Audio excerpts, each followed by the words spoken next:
Predposledný júnový týždeň bol na Strednej odbornej škole polytechnickej ulica SNP 2 Zlaté Moravce v znamení vyvrcholenia študijného snaženia žiakov elektrotechnických, autoopravárenských a stavbárskych odborov.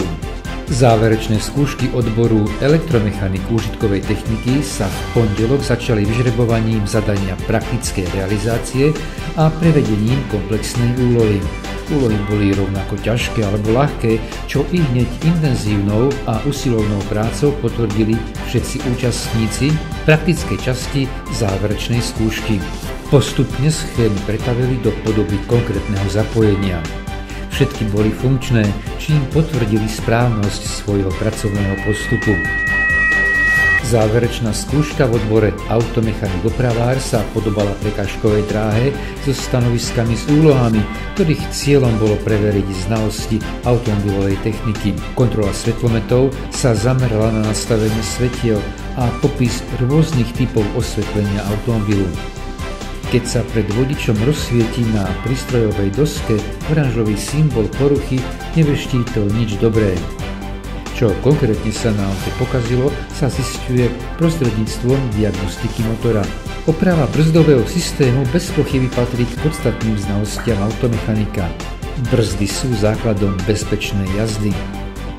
Stanovisko pneumatiky a podvozok priamo nadviazalo na brzdy, veď správne vyváženie kolies určite ocení každý motorista. Zároveň na tomto stanovisku žiaci preukázali aj schopnosť skontrolovať a nastaviť geometriu vozidla.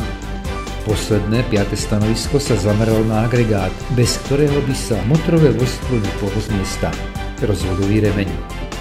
Na murárov čakalo stavenisko obytného domu. To znamená, že odborná skúška prebiehala v reálnych podmienkach. Za úlohu mali budovanie priečok v jednotlivých bytoch. Ich práca pod odborným dohľadom ministra stavby preverila všetko, čo sa za 3 roky naučili a k tomu na dôvažok. O niekoľko mesiacov, keď sa stavba dokončí a byty si preberú noví majitelia, im bude práca našich žiakov slúžiť, veď pre nich pripravili kúpeľňu. Priestor rozdelili na 2 izby alebo vytvorili pivničný box. Súčasťou záverečnej skúšky bolo aj ústne preverenie teoretických znalostí. Rovnako ako pri praktickej časti, ani v tejto etape žiaci neostali v hanbe. Niektorí z nich dokonca bravúrne preukázali svoju odbornosť, ale aj ostatní svojimi odpovediami potvrdili, že si zaslúžia získať výučný list. V piatok počas slávnostného vyradenia absolventov učebných odborov si prevzali potvrdenie o ukončení stredoškolského vzdelania, výučné listy.